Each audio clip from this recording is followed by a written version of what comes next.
In this video, I'm going to show you how to cancel your Qatar Airways in just a few easy steps. So whether you need to change your plans or you're unable to travel, this guide will walk you through the cancellation process. So first, make sure you are on the QatarAirways.com official website, and then on the homepage, you will see there the manage check-in. Click on that. And then in here, you will need to enter your booking reference or PNR and last name to retrieve your booking. So if you book through a third-party website, you may need to enter the ticket number. Just simply click the retrieve booking after filling in the details.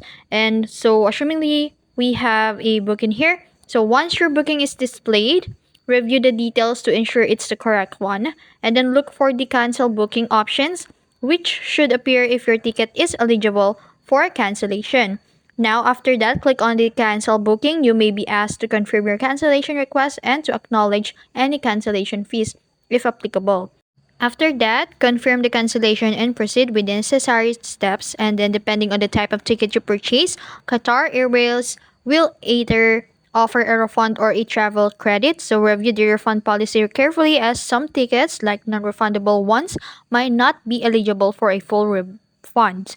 And then you can check the status of your refund or voucher through Manage Booking.